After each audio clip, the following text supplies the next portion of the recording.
I could start my own video. Sorry, guys. That's okay. Look, she fixed her hair. Wait a minute. I have to look. I had my roots done for you. Thank you. Okay, I had it all done too as well, just so you know. You didn't do your roots. Scott, you're going to have to turn the camera off. You didn't do your roots. Okay.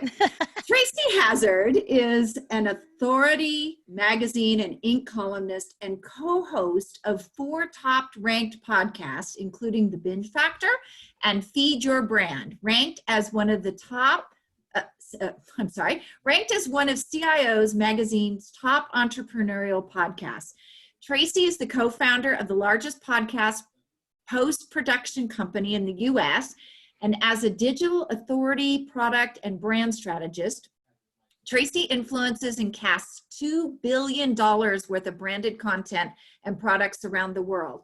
Her innovative poditized method and platform provides brands of all kinds a system to spread their marketing messages across media types, from video to podcasts to blog, growing an engaged audience and retaining valuable platform authority. She is also my partner on the Marketing Monday Mixer and one of my besties. So y'all better treat her nice or I'll find you. She will. Well, welcome, Tracy. Thanks so much, Juliet. I appreciate it. Thanks, Scott and Elizabeth. This has been fabulous. I've been tuning on and off today and gotten some great tips and great advice while I was getting my hair done today. So yeah, even in sequestering, some of us happen to know someone who knows someone. No, we're lucky in that we can still keep up and do the things that make us feel good when we get on camera, right? So, but I'm going to talk today about branding or rebranding, because you might need to do that too. And it's one of my favorite subjects because, well, it's the thing I've been doing the longest. I've been branding products and people and services and branding companies in general for 28 years. So I just love this topic because at the essence of everything, we get down to brand. But here's the thing, the first thing I want to put in your mind before I get really started into the presentation and get started with what this means to you today is thinking about that brand is not what you say you are. Brand is how people perceive you. So that's the first thing I want to plant in your mind, is that we can put our message out there, but we're pushing it. We don't understand how it's perceived, how the filters and all of those things until we start to get a feedback loop in. So everything that we do, we want to build a feedback loop in.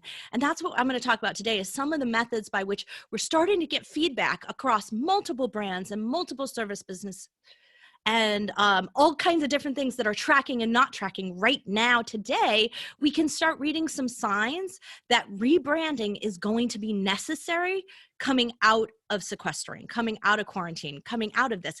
It's time for everyone to pivot. Now, some of us pivoted a little bit sooner because we saw some things coming, and I'm gonna talk a little bit about how you can see those signs yourself and start to tune into them today. So I'm gonna share my screen because I am nothing if I'm not a PowerPoint girl, and I love to have great colorful slides for you. And let's get that PowerPoint started. There we go. So rebranding, and really our goal of branding, right? Our goal of branding is not to have a cool logo. Our goal of branding is not to have people, well, I mean, wouldn't it be all great if we turned out to have a brand like Kleenex, where it didn't matter what brand of tissue, people wanted a Kleenex, right? Like, it's obviously a big goal, but it takes lots of money and lots of time to achieve that. So our number one goal of branding is always just to make sure that we're seen, heard, and found. People share us, right? So getting your brand found is the hard part today. This is an example, 20,000 LA wedding planners.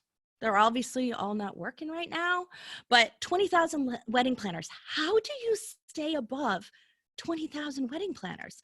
Especially when you type LA wedding planners into Google and you get 28 million results. So a lot of those aren't even for wedding planners, they're for photographers, and they're for catering, and they're for wedding locations. And so you have to filter through a lot of information. We have to filter through a lot of information I'm going to call it as consumers. So I'm going to use the term consumers. Sometimes they're clients, sometimes they're customers, but I'm going to continually use that as a consumer to kind of give you a highlight. Now, here's the thing. I know this from my product business. 98% of big brands have a failure rate.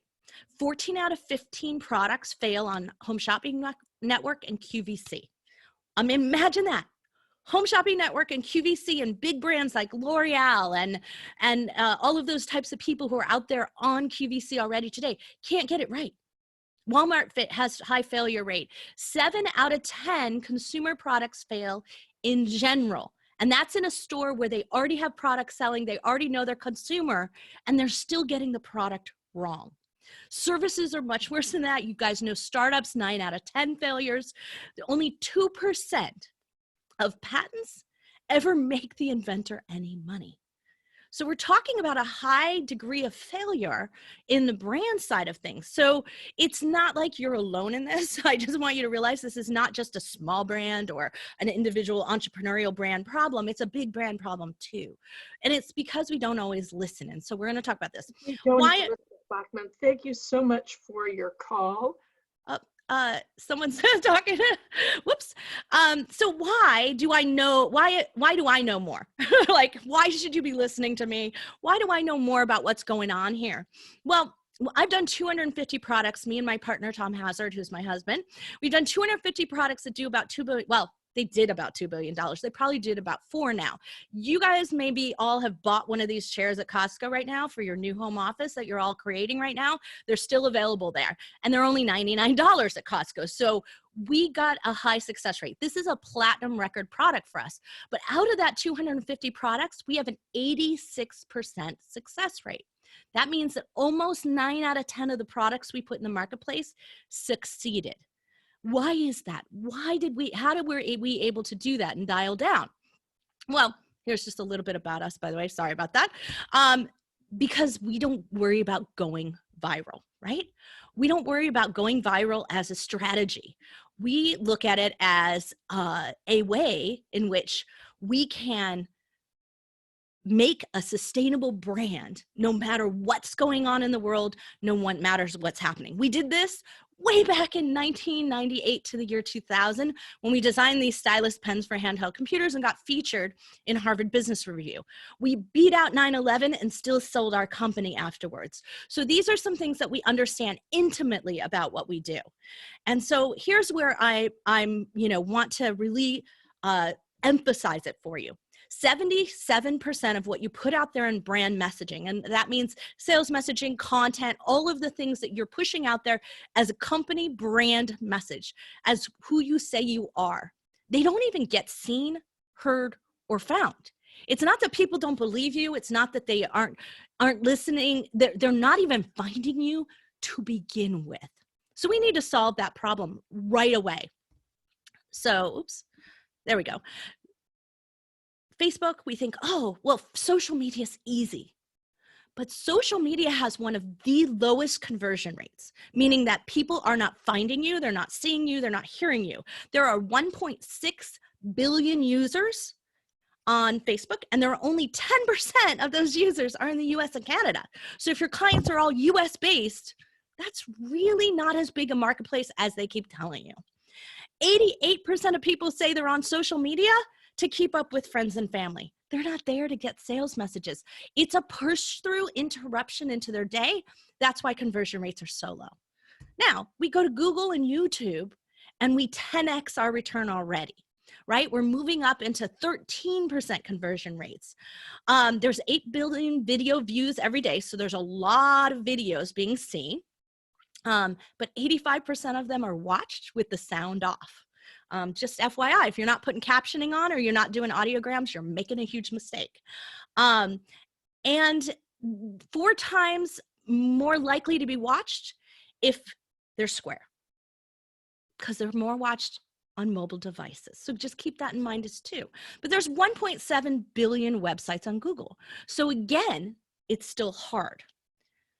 So we're still looking for how can we get a better return? But here in Google and in YouTube, people are searching for something specific, right? They weren't just browsing in there. Sometimes we browse on YouTube, but for the most part, when we're typing something into Google, we're serious about what we want an answer on, right? We're looking for something that we're in pain, we are in aspiration, we need to figure out how to color our hair ourselves, right? Like whatever it might be, we're searching for those answers. So now we move up to what I call brand casting, and I'm going to talk about it. It's our term. It's the name of my company, but we call brand casting. And brand casting is when you're putting your brand out there and you're casting your message. You're syndicating it. So that could be podcasting, that could be video casting, and it includes blogging. So in that conversion rate, we see on our platform 37% conversion rates. And sometimes we see higher or lower depending on the area in which you're in. So really thinking about what those things are, how can we increase our opportunities to be seen, heard, and found? Because if our brand's never seen, heard, and found, then what's the point of even having one? So we really have to increase that because they're not finding you today.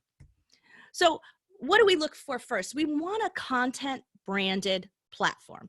And I'm going to talk more about the content side of it, but we want that content to also be branded. We want it to be in a category. We want it to be in a niche.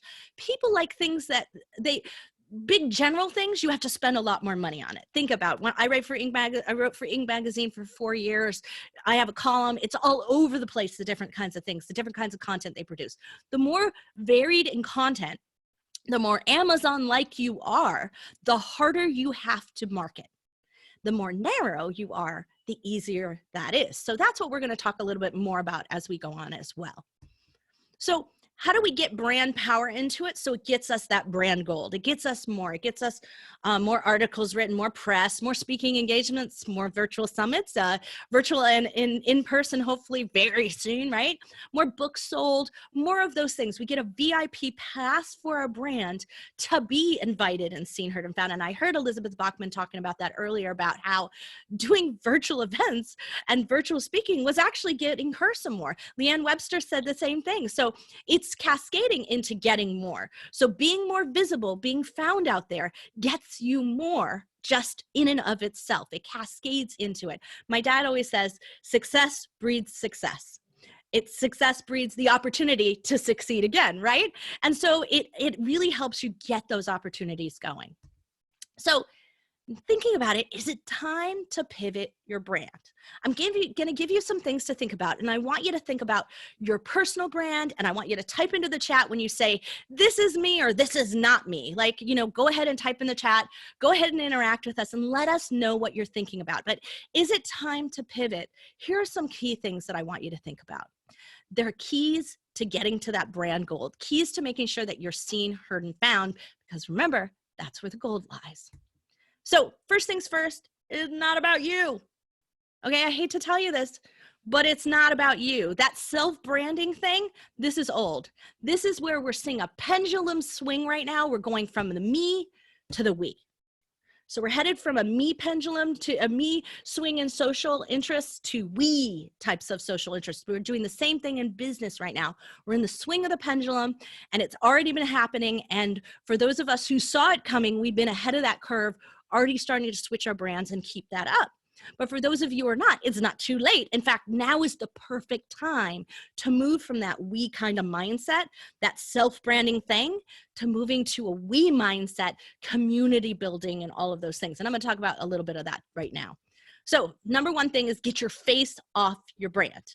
And I know that the speakers out there are going crazy. Everybody tells me the opposite. And I agree with you in some respects. You've got to have your About Me page. You've got to have that going for you because you are the speaker. But it is not what you say about you that is important. It is not your face out there that's important. It is not being a celebrity that is important unless you actually are a celebrity. Then you can ignore what I'm saying right now. But if you're not being seen, heard, and found, you're not a celebrity. And we need to make sure that you get out there. And the number one thing that people go is when they first see your face all over your brand, all over your cover art, if you've got podcasts or video casts, and they see that, they go, I don't know who that is. Why should I care? It looks like it's vanity and it's about them, not about me. What am I going to get from this? And so right now today, we need to put ourselves forward. So I have over 325 podcasters on our network, and the ones that launch with their picture on their brand cover art do worse in the launch stage than the ones that do not have their image on there. Super simple. Same thing with if the show is named for them. So if it's the Tracy show, you're less likely to tune in than when it is talking about, in this case, like 5-minute marketing. You get what that is. That's a good name. Just who's that guy? And has he been marketing for more than 5 minutes? I'd like to know, right? I just don't even know who this is because he forgot to put his name on the cover art, even though he put his photo there. So really thinking about those things, this is a really important time to make the shift so that you're making the visual message to everyone out there that it's not about me, it's about the messaging and what the audience is going to gain. That goes for speakers too. What are you going to deliver to that audience? What are you going to deliver to that corporation? What are you going to deliver to them that is the value, not me? So here's some good ones. Here's some ones that I absolutely love. Take Back Time, Penny Zenker. It's active. It's about the audience. I know I'm going to get productivity tips. Like I already got it. I'm taking back time. I feel empowered and excited. Like it's got energy to it. Perfect brand. The Successful Thinker. Now, a little bit more esoteric. It's got its energy to it. There's a little business. She's a little androgynous. She's got some fingernails, but it looks a little male in the suit. So you got a little bit of general thinking about this. I'm feeling like this could be interesting and cool, or I believe in successful thinking. I'd like to know more, but it's clearly targeted at an audience. It's clearly targeted at an audience that is more of that thinking mindset, like they want to analyze things, right? So you're going for that. So if you can create a brand that targets that audience, you're doing better as well. Oop, I skipped one. We definitely don't want to make something that's so me too. We don't want to follow cookie cutters and formulas, and we don't want to follow anything that looks exactly like somebody else's, that feels exactly like somebody else's. It's time to stop copying all the messaging that's going out there. I know it's really easy to copy everyone's email copy and copy the way they do their headline and their landing pages. But at the end of the day, you got to inject it with some of your personality too, of some of that specialness of what you bring, that thing that is only you. Now, if I look at the 250 products Tom and I designed, what we created was something that was so sustainable, that sold year after year after year. That chair in Costco is still there almost, I think it's almost 9 years later since we originally designed it. So almost a decade, we have had the same variation on it, but the same model of chair in there, and we've never lost the business to someone else. We did it because we created something that only they could carry, only they could produce, only that one factory that we worked with could produce, only we could design.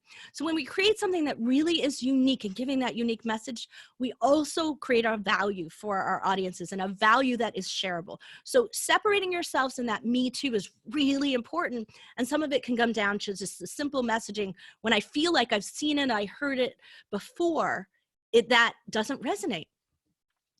The other thing is you really clearly need to find your target audience. So this is Paul Vogelzang. He's got the Not Old Better show.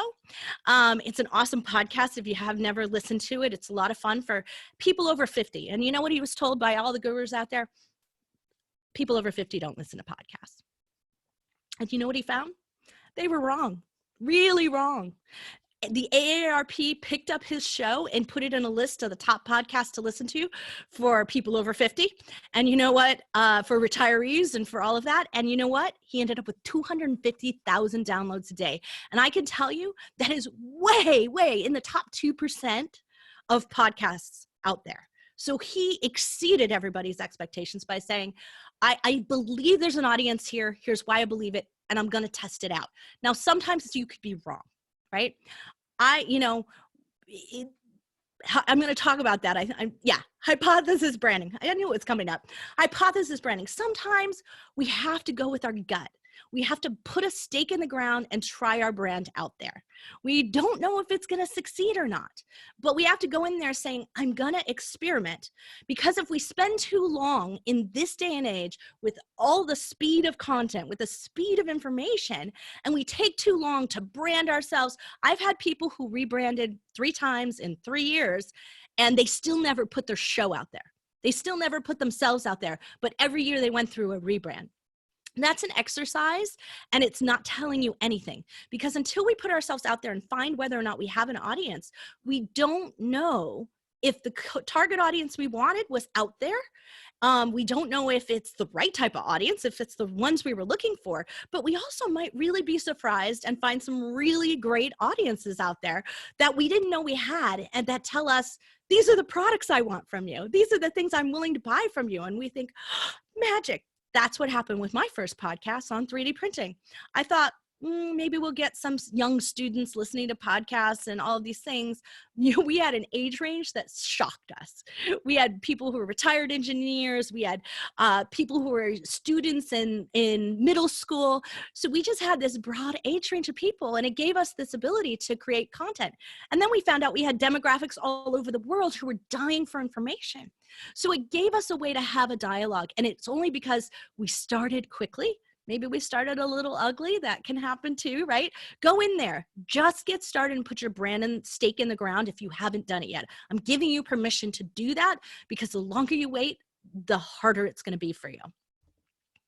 Now, here's the other thing though about finding the audiences. We're not looking for the dogs to eat the dog food, right? We want the owners who own the dogs who will buy the dog food, right? So we need to clearly think through the channel of our audience, like who's in the way, who makes the buying decisions, who's our real target audience. And sometimes it's layered, and we have to build strategies in for those layers. We have to do that when we sell into mass market retail all the time. I have to sell to a buyer who decides that it's going to go on a shelf. They don't really care, to be honest with you, about you, the consumer. They don't really care. The only thing that they care is that that product is, my confidence level, and the company that I'm working with is confident that it's not going to sit on the shelf, because that's what they get measured by. If it sits on the shelf too long, they get negatively impacted. If it moves through the shelf, then that's fine. This is why we don't find a lot of great variety of products out there, right? On the mass market shelf, we find a lot more online because they're not carrying inventory, but they can't take as big a risk in store. Well, you don't have a lot of runway. You don't have a lot of big pockets, right? So you can't take a lot of risk here too. So making sure that you're diving in and going for the audience who's going to make the buying decisions is clearly an important factor. The other thing that we're not going for are fans and likes. We don't want fans and likes. We want right fit audiences, and we want to make sure that that audience engages, because engagement converts. We also have to watch out for the authority thieves. Remember how we were talking about the low conversion rates on Facebook and other places like that? The other thing is that they're stealing your authority, right? They want to keep everybody in Facebook as long as possible. They want to keep them in iTunes. That's why iTunes doesn't share their subscriber base with you. You don't know who's listening to your show. Blog Talk Radio puts all your content on their website and keeps it away from you. Why? Because they want everyone coming to their website, to their radio stations, so they can up the listenership and gain more ad dollars, right? These are all second. Amazon does the same thing with all the products, right?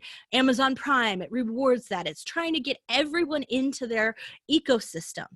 But it's not your customer at the end of the day. That's an authority thief. You need to watch out for them. And sometimes there are authority thieves hidden in various areas that you don't even realize. So be watching for things like, do they send you back to your website, or do they send them back to their website first? How are the links going, and various things like that? These are a lot of areas where you think you've got something like a free podcast host, and the host is actually sending everyone back to their website and their account, not to you at the end of the day. Keep in mind, these sites are built on membership and listenerships, and that's why they're free, right? Because they're making their money on ad dollars. So at the end of the day, they don't actually care about you. They only care about the fact that they capture more and more listeners through the use of your content. So be really careful about that. Do you see, though, that I want to point out, YouTube is not here. I'm going to talk about that in a couple of minutes, but YouTube is not an authority thief, because it gives you some credibility back on and some points back on your own website if you use it properly. If you stay only in YouTube, though, they're stealing your authority. So what about big audiences? Does that matter? You know what? Here's the interesting thing. Using other people's audiences has been lowering year over year over year. It is now 48% less effective than it was 1 year ago. 48% less effective to using other people's audience. That means those of you who are out there doing interview strategies, guesting strategies, they're not working as well. And so you need to rethink that and bring that brand authority back in. So this is one of the reasons why I'm talking about a rebranding strategy as well. Might be a reformatting to the way you do a show or a content, or the way you market, and affiliate marketing is included in that kind of idea. the other thing you want to do is find a smaller pond. There's some smaller ponds out there. We had this great coaching call for our clients that was all based on and giving tips on social media. And Allison Melody and Whitney Lauritsen were talking about that. And one of the things they said was Instagram TV is getting huge play right now. And it's a really small audience, right? It's a really small pond because Instagram is big, but the users of Instagram TV is small. Podcasting is a really small pond. There are 911,000 podcasts out there. We're in the hundreds of thousands. We're just under 1 million. You heard me talk about billions of websites, billions of YouTube channels, billions of things out there, right? So we're talking a lot smaller market. But within that, there are only 150,000 podcasters posting active every single week. So we're getting a really small pond marketplace that can help you get visibility faster. So that's an accelerator. The next thing is, are you bot worthy? And I love this one because this is the one we don't think about. Remember when I was talking about how you get through the gatekeepers, how you get through to the real buyers, the consumers, the listeners, to the dogs who eat the dog food, right? To really know if they like your product, like what you have. You got to get through nowadays the bots in the world, right? So if you don't show up in Google, then I'm not going to find you. If you don't show up in the iTunes listing or Apple podcast listing, I'm not going to find you. If you don't show up on YouTube, if that's my search engine, I'm not going to find you, right? You have to get through the bots. But the bots are more than that because we also have, I thought it was next, voice. We also have voice going on. So we have verbal SEO going on. We have our Alexa devices and our Google devices and all of those things contributing to creating a verbal barrier, right, to being found too, because we have to ask it properly. So I want to go back to how we can create that quickly. And this is the part I want you to listen to really carefully. So I'm going to slow down a little and make sure that you're hearing this. You need to get yourself a home base to avoid the authority thieves, to get to being seen, heard, and found, and getting past the bot level of things. You've got to play the SEO game, the search engine optimization game. You have got to show up on Google. And the way to show up on Google is WordPress. And I'm going to say this again and again to those of you out there and you're flipping out because Wix, Squarespace, Weebly, they're all out there. They're pushing videos all over TV and streaming devices and everything right now. And they're like, it's the fastest way to get your website up. And it is fast, but no one will find you. So they have somewhere between 40 and 60% lower ranking for any Square, Wix-based, Weebly, podcast websites. It's a company called Podcast Websites. That ranking below a WordPress site. So I don't want to scare you because if you've got one of those, you need conversion rate. If I do, at the end, I'm going to invite you and you're welcome to have a call with my team because we can convert that for you. But out of all of the 325 podcasters we have, they all have websites. And we can see a significant decline in the growth across the ones who never converted to WordPress. It's significant. It's out of the gate. Usually the websites see growth at a pace of 30% month over month. Those sites do not. They barely crawl it in single-digit percentages of growth month over month. So you'll be creating content. You'll be pushing up videos. You'll be adding to your website. You'll be blogging. You'll be doing all this work, but it will do you no good. That being said, if your website is just an address and all you're doing is putting your picture up there and contact me, then all of your work has to be done offline, right? It's not doing any work for you within where people are searching and when they're searching and how to get found. So it's not helping you be found at all. It's a business card at that point.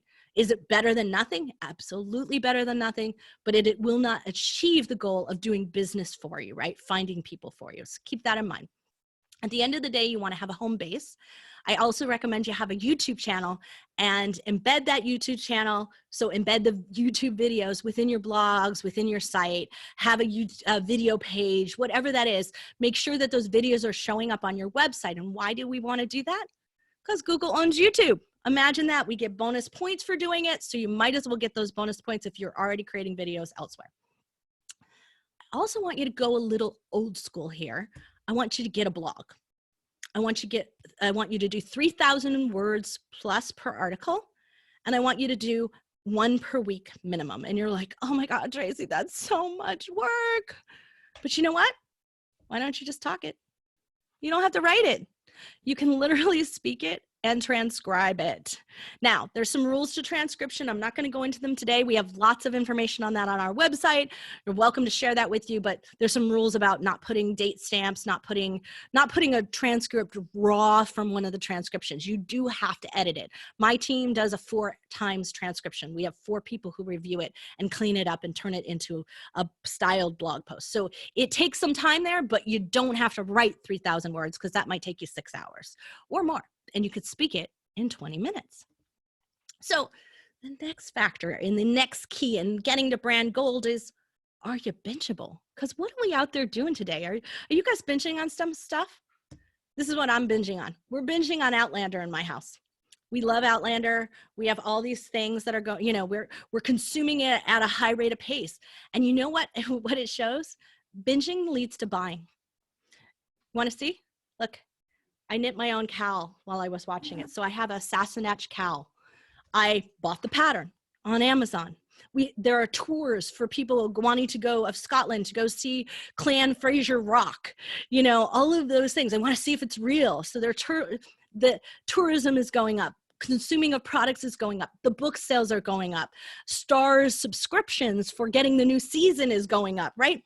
All of these things convert. So when bingeability happens, when binging on something happens, conversion rates go up. And that's what we find on our podcast. The podcasts that are bingeable, the ones that consume you in large quantities, those are the ones that get that 30x kind of conversion rates. They get 37%, 30% plus conversion rates because people get you in their head.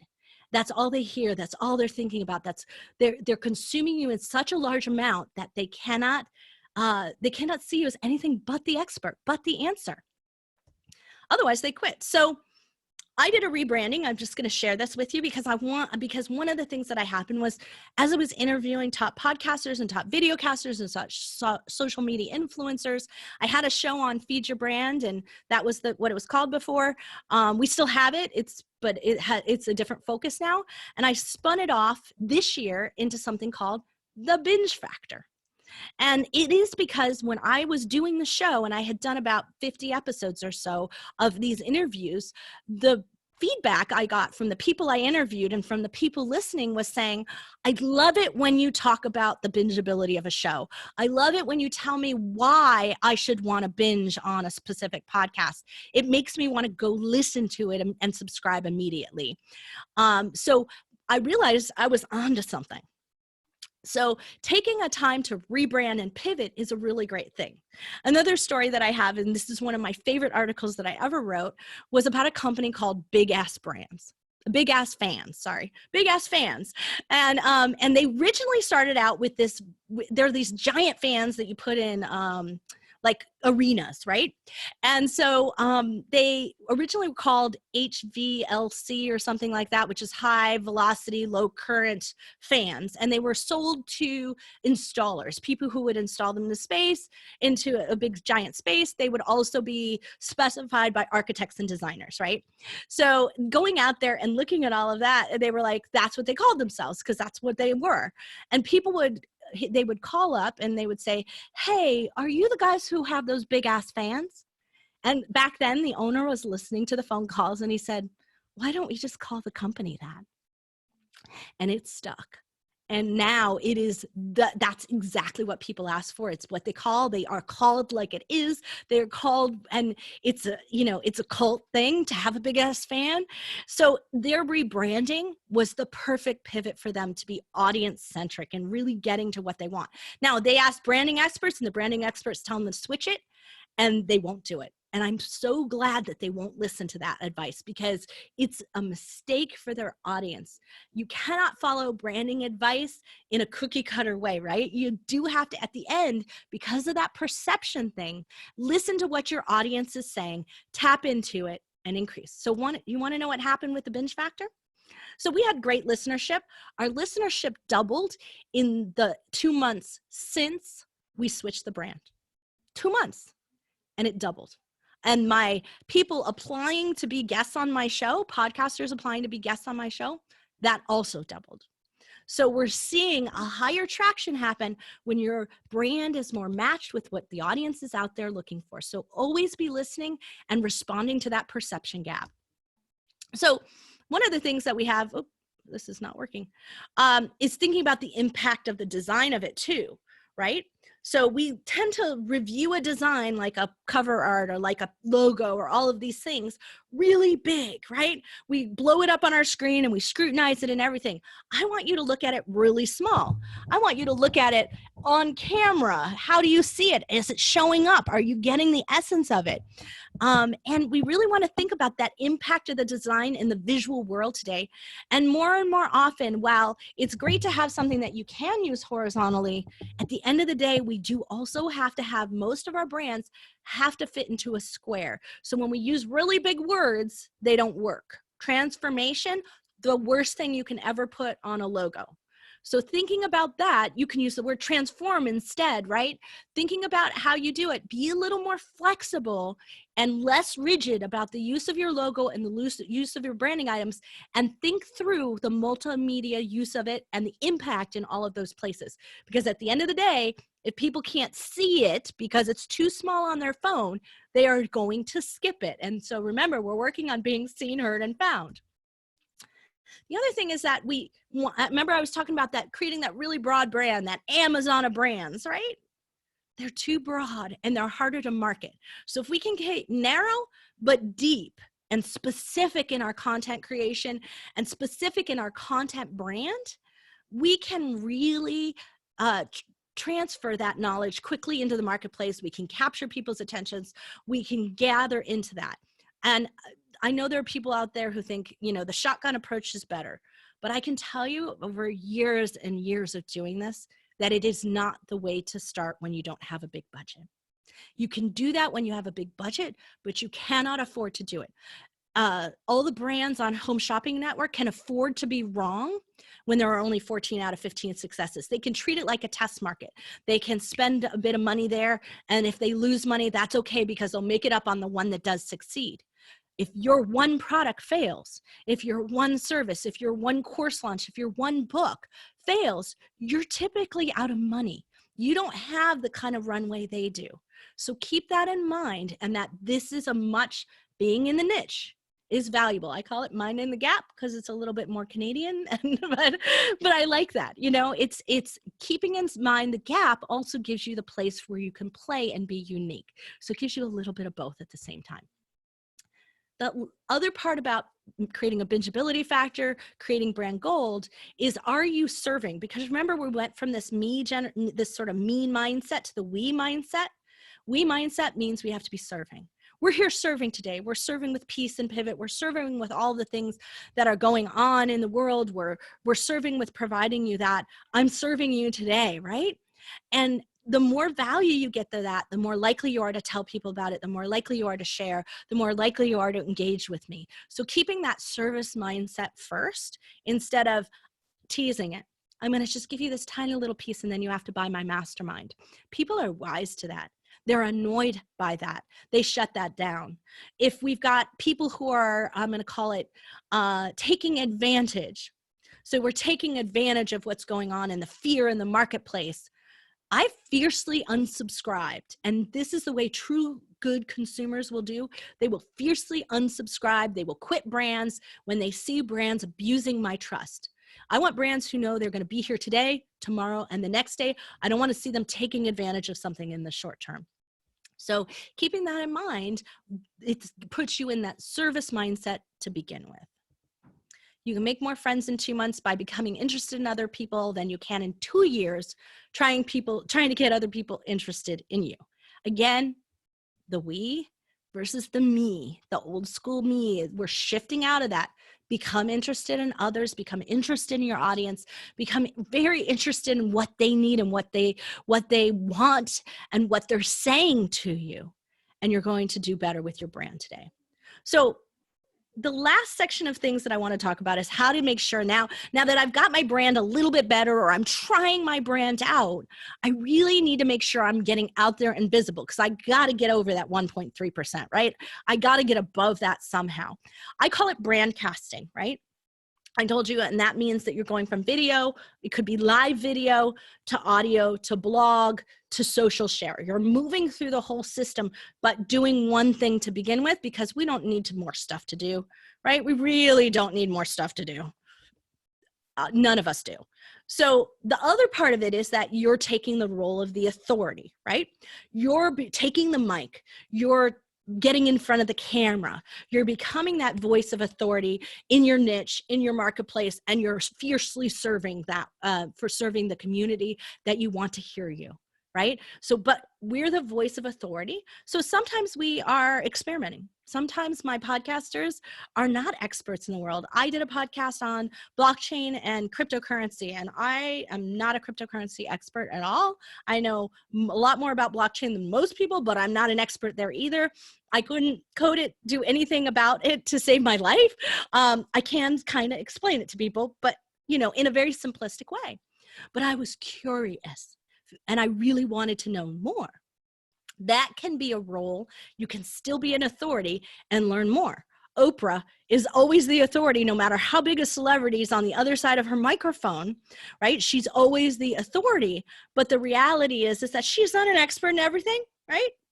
So thinking about that, you can build that authority level quickly, though, because when I did that blockchain authority, within 30 days, I was asked to be on Larry King to be an expert on blockchain. And I said to them, I'm not an expert. Are you okay with that? And they said, no, we want you to talk to real people who don't understand the technical terms. And I said, okay, I'm there. I can talk about the industry and I can talk about blockchain from there. So it can accelerate you into the authority position within your marketplace, especially if you have that role of being able to be the curious person who explains it to others. As I said before, video to audio to blog to social share, we want to try to do this all at once so we don't get really overwhelmed with it. I'd like to start with live if you can. Now, there are ways to do this. I mean, I know Scott's talking about this a lot. So Scott Carson's one of my favorite experts in repurposing do it. Juliet and I had Hani Mora from repurpose.io on to talk about repurposing this. So you can restream, you can relive, you can set a watch party on Facebook from something video you did before. So there are ways to create that live thing going on without actually recording it live every single time. So if that's cumbersome from you, there are tools and ways to do that. But live video converts 4 times more than just standard video. So keep that in mind. That's when people don't keep the volume off, right? In live video, that's when they turn the volume on. So keeping in mind, if you're going to do other videos on it, put captions on everything. And if you're not, if you're going to do a live, then that's going to be great, because that's when you're going to capture that audience interaction. You want to syndicate out. We syndicate to all of these places. It's a lot of places: Spotify and Roku and iHeart and Stitcher and Fire TV and Google Play and all of these different places. And it's our job to make sure the link to them stay open, right? That they are connecting. And so you want to get yourself someone technical, someone on your team, someone who is going to make sure that your content is gone from one place and streamed out there and syndicated out there. Because this is something that can be done on a technical and technological side, not something you have to do manually. You do not have to drop your podcast into Apple Podcasts or drop your content into iHeartRadio. It goes from one source on its way out. Anything that we can do that does that, repurpose.io, there are other video players and other tools that do that as well. So be thinking about that. TV streaming and syndication is, I'm going to say, I wouldn't pay for it today. The listeners aren't there, or the viewers aren't there.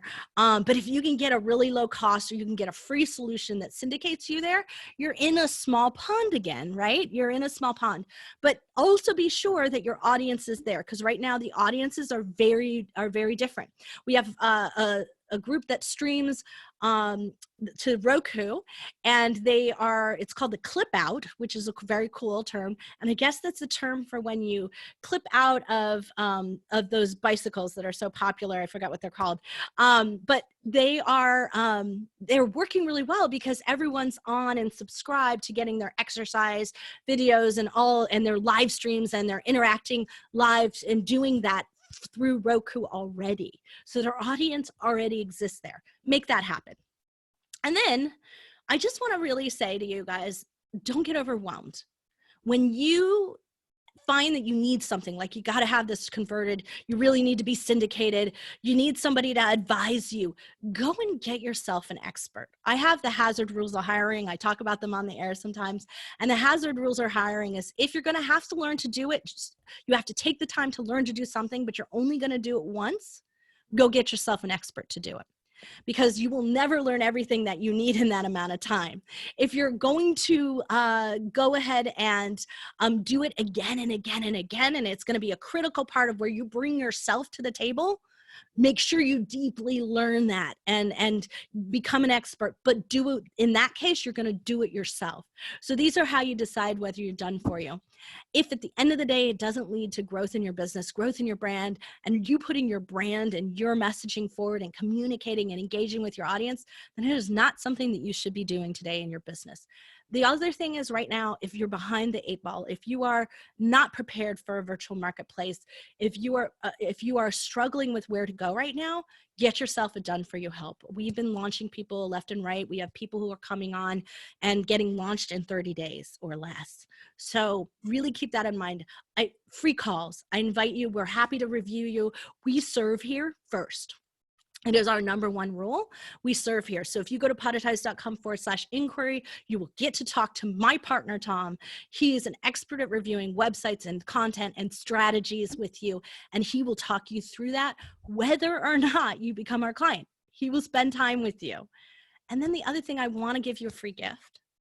podetize.com/bootcamp. If you'd like to learn to podcast, if you'd like to know more about podcasting, if you'd like to see if it's right for you, we decided that in this economy, we would make our bootcamp free. So it is absolutely free to anyone who goes to podetize.com/bootcamp.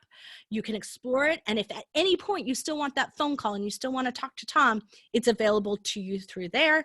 And additionally, we're offering, if you want to syndicate with us, we have 30 days free. So that's really there. So I'd love to answer some questions.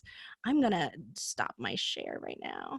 I'm going to answer some questions, and I will type in the chat the bootcamp link. And while I wait to see if you guys have some questions for me.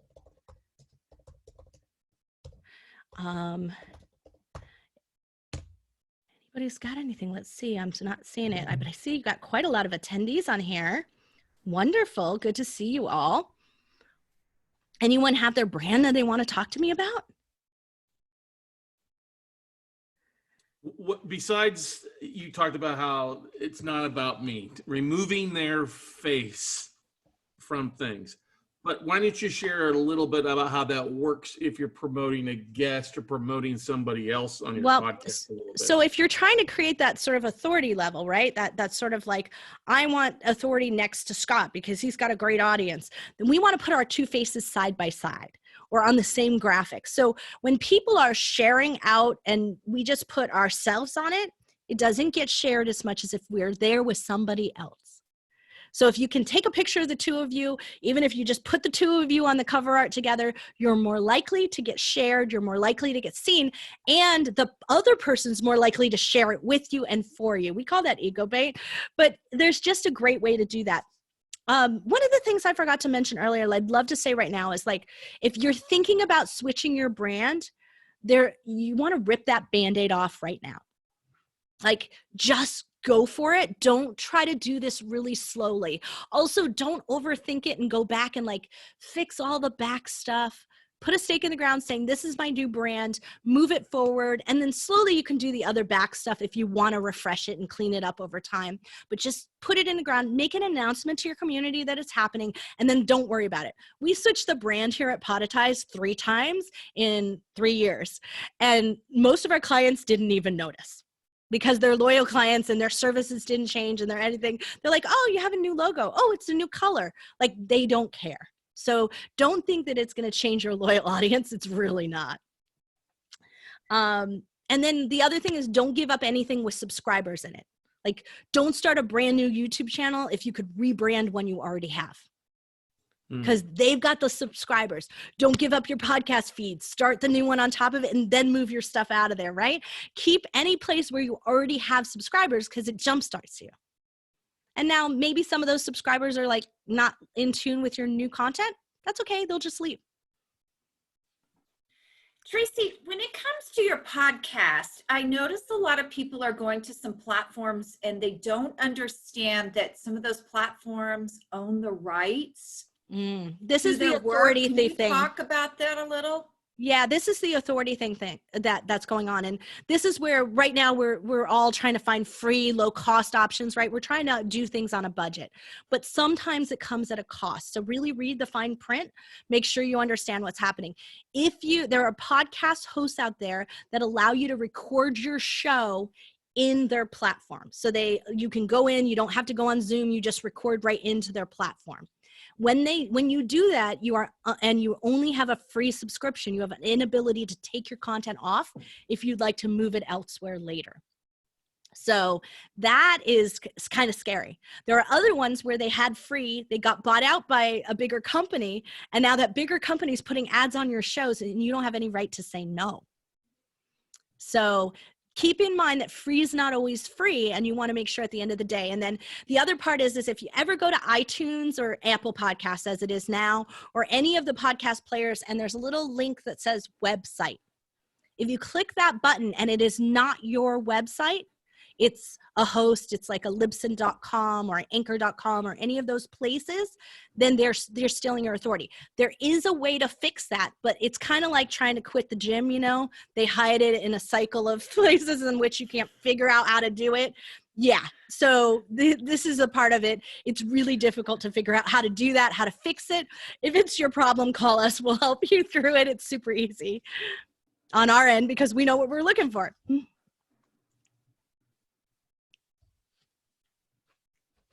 Anybody else? Tracy, this is Elizabeth. I was wondering, when do you know it's really time to change your brand? This is the thing. It's like we don't want to throw the baby out with the bathwater. There are probably things that are working in your brand, but when you're hitting on those roadblocks where you say, my brand is all me and it's not feeling we, it's time to do that. If you're in a place where people are asking you questions, like when they go, oh, well, what do you do? Like it's not clear to them. It's not crystal clear what it is that you're doing. And that, that's not always the name or your website name. It's also your subtitle. Your whole messaging goes into this brand. But if they're unclear about that, if the tone is a misfit, remember today, if you're tone deaf, right? If you're really not listening to what's going on and you're out of sync with how the world is happening around you right now, it's time to make a change. And you do know it, you just don't always want to listen to that. So taking a good listen to what your audience is thinking. And then if you don't know it all, go see Juliet and get her to help you do a survey. Because you can survey your audience really easily and you can start to dive in and see where commonality is happening. Truly read the quizzes, truly read the results of what people are saying to you. And you start to understand, wow, my audience is all do-it-yourselfers. Oh, my audience needs a course, right? They're asking for these things. They want help here. So now it starts to mold you around it. When I started my first podcast on 3D printing, right? We thought we were going to make 3D printed products. Like we thought we were going to design a whole catalog of products. You'd go out there, you'd download the products, you'd put them on your machine and you'd print them out in your home. And that's what we were thinking, that we were just building up a mail list and authority to do that. Very quickly, we found out no one wanted to buy what we had to sell. And if they did, they wouldn't pay the value of what it took for us to design it. But what they did want was more information from us. So we shifted to an information platform. So truly, at the end of the day, it's that perception gap and listening, Elizabeth, that really makes the difference in you knowing that it's the right time to switch. Do not just switch to switch. Okay, and so for the sake of those people who are listening who have been thinking about rebranding, how much, I know it's like, this is an impossible question to answer, but how long does the process take at a guess? What should one plan for? That's a really good question, right? This is a really good question. Look, in my mind, you should spend the most amount of your time and money working on the strategy and messaging side of the brand. Why am I doing this? Who is this for? And making sure that I understand that before you start making pretty pictures and logos and changing your colors and doing all of that. Getting a deep dive into understanding what it is that it's not doing today and I want it to do tomorrow, its intent, and then what that audience is so I know how to communicate with them. Where are they in the process? Sometimes we communicate over our audience's head. They're not ready yet for what we have to say to them. So we have to sometimes take a step back and realize that we're starting earlier. We're starting simpler for them. We're being a little more direct. All of those things can happen. And now we understand how we need to shift our messaging. Starting there is going to make all the other stuff go faster, because when you make the other things before and you don't have a strategy to screen it with, is this right? Is it working? You rebrand and you rebrand and you rebrand. And then also truly get someone you can trust who is in your target audience to help give you feedback. So get a group together, get people. So I always do this with the dog food examples. I get people who we design pet products for, or used to, and we would go to those owners and we'd say, would you buy this? We're not, do you get this product? Do you know what it does? Mothers of preschoolers, we used to do products with them, right? We would go there and we'd ask them, but we wouldn't do it as the owner of the product, the designer of the product. We would have somebody else help us through that process, because sometimes we don't listen, we sell. Yes. So taking that, getting out of your own head and taking that time at the beginning is the most critical part, and spending a little bit of money, not a lot, really. I don't think you need to spend a lot of money, but getting a good expert to give you a few hours of their time to really work through this with you is a good idea. And now you know how to direct someone in Fiverr to do a logo because you have clear intent. And, get someone who does know something about color to advise you to say, you can see the color wheels over my shoulder here, because I happen to be an expert in color, but, going and saying, yeah, yellow's really not a good idea. Nothing's going to show up well. It's making people feel sick today. Not a good idea for your brand. It's not going to resonate for you. Or pink is not a great idea for your audience, right? You're not going to be all women. You don't want to limit yourself, or so just being sure that you have somebody who can actually do that on the other side and review things for you is always a good idea too. Mm-hmm. But don't survey with people who are not your target audience. That's right. I remember the very first time I had my headshots done, probably 30 years ago now, and the photographer said, never get choices when you're looking at contact sheets. In the old days when they were contact sheets, never ask somebody who's sleeping with you, competing with you, or gave birth to you. Yeah, I have my rule that you don't want your mom's opinion, or because you get the yes men and the no women, I call them, because it's typically your mom who goes, I'm so worried for you. You really shouldn't be in business. You really should be doing this. So you want the people who are not behind you, and also the ones who aren't afraid for you. My mother thought no one would ever take me seriously because I was blonde, and unless I wore Brooks Brothers. And I have to because tell it's a you, generational thing. My parents kept telling me to get a government job. Yeah. I still think my dad doesn't understand why I'm an entrepreneur today. So, yeah, it happens to all of us. So yeah, but getting the right group of people who are supposed to consume your product, buy it, your client base, and who don't know you already, because you need that cold look. Mm-hmm. So anyone else? I'm not seeing types in from the community, but I'm not on Facebook, so I can't see that. I don't know if you guys can. And do some research on your own. That's also another thing we don't do well enough. We don't check out our competitors. We don't look and see how things are going. So every year I do look at my podcast cover art against, I like on 3D printing, I would type in 3D printing into the Apple Podcast search criteria and see all the other 3D printing companies. I just did that with How to Podcast, and Libsyn copied my old brand from 2 years ago. So if I had still had that branding, theirs would look exactly like mine. So they saw us doing it, they copied it, but I've already moved on to the next thing. And now I've moved on to one beyond that. So if that's another way to tell you need a refresh. And it's good that your competitors are copying you. You just now want to be ahead of them. I'm always using my hands, so I do hit the microphone. Sorry, guys. That's good. Do you have any thoughts about? Isn't that the purest form of flattery when your competitors start to copy you, right? Yeah, absolutely. No, Juliet says no. Well, you know what? When you live in me-only territory, though, when you're in that gap, you want them to try to copy you because it's hard for them. Mm-hmm. Yeah, you do. What I find when people copy is if somebody's really good at something and their brand is in alignment with who they are, what they do, it's very hard to copy them because you may make it look like theirs, but the personality and the integrity and all that just isn't there. And people can spot a fake. They can, really absolutely. can. Yeah, you know, they think like on Amazon that we can't spot the ones that are knockoffs.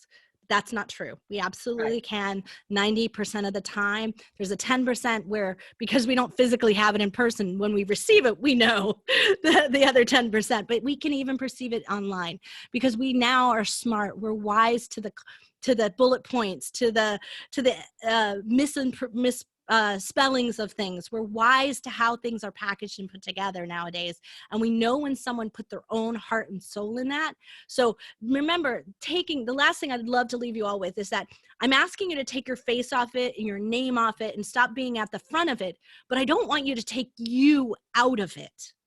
At the end of the day, your brand is most likely you and the power and what we bring to it is, look, I have 60 employees worldwide. So I have a big team out there. But at the end of the day, it is me being out front here talking to you that is giving that trust and credibility to my whole team.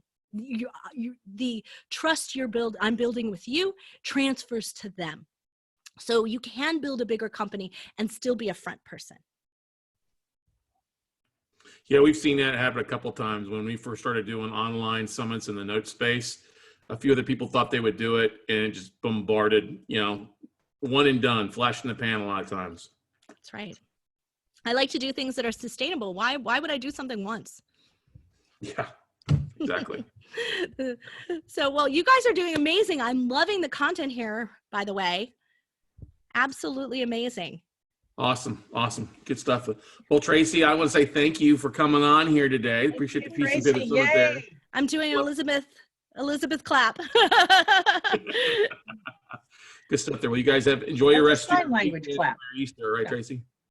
Yeah, we couldn't color eggs because we actually couldn't get white eggs in town. So, and also I didn't really want to have a ton of eggs around the house because sometimes they can't find them. So instead, we had our hair colored today. So the girls have blue and pink hair streaks. So I colored my